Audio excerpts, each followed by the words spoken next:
Welcome back Ravi Kapoor. Ravi కపూర్లకి స్వాగతం, సుస్వాగతం. ఈ రోజు వీడియోలో మనం ఉత్తర భారతదేశంలోని అత్యంత శీతల ప్రాంతమైన జమ్మూ కాశ్మీర్, లడాఖ్ల క్రీస్తుపూర్వం 7,000 సంవత్సరాల కాలం నాటి చరిత్ర కబుర్లు తెలుసుకుందాం. జమ్మూ కాశ్మీర్ ఒక అత్యంత అద్భుతమైన శీతల ప్రాంతం. క్రీస్తు పూర్వం 7,000 సంవత్సరాల క్రితం మానవ మనుగడ అసాధ్యం అని భావించారు. కానీ ఆధునిక పురాతన పరిశోధనలు మరియు రేడియో కార్బన్ డేటింగ్ ఈ సందేహాలను పూర్తిగా తుడిచిపెట్టివేశాయి. చరిత్రకారుల, ఇతిహాసాల, పౌరాణిక గాథలకు ఆధారాలు లభించినట్లే క్రీస్తు పూర్వం 7,000 సంవత్సరాల కంటే ముందే జమ్మూ కాశ్మీర్ లో మనుషుల జీవనం సాగించారు.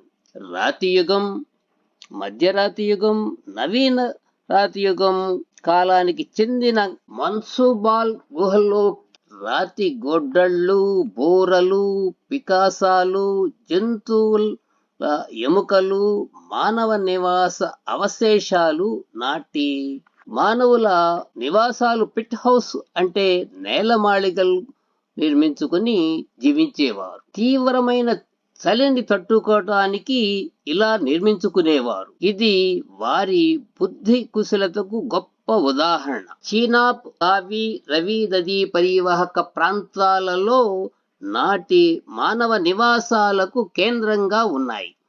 ప్రారంభ దశలో వ్యవసాయం, పశుపోషణకు నాంది పలికారు. కానీ వేటే ప్రధాన వృత్తిగా కొనసాగింది.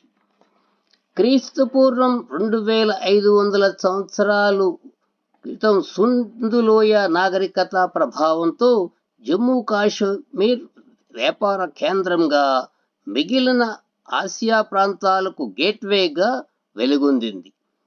కాసాల కంటే ముందే నాగగణాలు ఈ ప్రాంతంలో నివసించాయి. అప్పట్లో జమ్మూ ప్రాంతాన్ని మాండా అని పిలిచేవారు. నీల్మత్ పురాణం ప్రకారం కాశ్మీర్ ఒకప్పుడు మహా సరస్సు. దాన్ని ఋషికశ్యపుడు ఖాళీ చేశాడు. అందుకే ఈ భూమికి బలమైన పౌరాణిక పునాది ఉంది. నాటి మానవులు సూర్యుడు, అగ్ని, నీరును దేవతలుగా పూజించారు. పురాణ ప్రకారం క్రీస్తు పూర్వం 5,000 సంవత్సర కాలంలో ఇక్ష్వాక వంశానికి చెందిన అగ్నిగిర్ వంటి రాజులు పాలించినట్లు తెలుస్తుంది. ఇదే అఖండ భారతదేశ చరిత్రలో కాశ్మీర్కు ఉన్న గాఢమైన సాంస్కృతిక బంధాన్ని తెలియజేస్తుంది. తరువాత మనం లడాక్ ప్రాంతాన్ని గురించి క్రీస్తుపూర్వం 7,000 సంవత్సరాల నుండి 3,000 సంవత్సరాల మధ్య కాలంలో నాటి చరిత్ర పరిశీలిద్దాం. ఒకప్పుడు లడాక్ మంచు ఎడారిగా, మనుషులు లేని ప్రాంతంగా భావించారు. కానీ పురావస్తు పరిశోధనలు ఈ భావన పూర్తిగా తప్పు అని నిరూపించాయి. సింధు నది ఎడమ గట్టున గల కియారీ గియాకులలో లభించిన ఆధారాలను రేడియో కార్బన్ డేటింగ్ చేయగా క్రీస్తు పూర్వం 5,000 సంవత్సరాల కాలం నాటివి అని తెలిసింది. కానీ స్థానిక నిపుణులు, చరిత్రకారులు క్రీస్తు పూర్వం 6,000 సంవత్సరాల నుండి 7,000 సంవత్సరాల నాటివిగా భావిస్తారు. నాటి ప్రజలు భూమిని తవ్వి గుండ్రని ఇళ్లను నిర్మించుకునేవారు. తీవ్రమైన చలికి తగిన నిర్మాణాలు చేసుకునేవారు. బార్లీ, గోధుమ, పప్పు ధాన్యాలు పండించేవారు. గొర్రెలు, మేకలు లాంటి పశుపోషణ జరిగింది. అయినప్పటికీ వేటే ప్రధాన వృత్తిగా కొనసాగింది. కారణం వ్యవసాయానికి పరిమిత భూమి, కఠిన వాతావరణ పరిస్థితులు. లడాక్ మేకలు, గొర్రెలు చలిని తట్టుకునే ప్రత్యేక లక్షణాలు ఉంటాయి. ఈనాటికి భారతదేశంలో వేరుగానే కనిపిస్తాయి.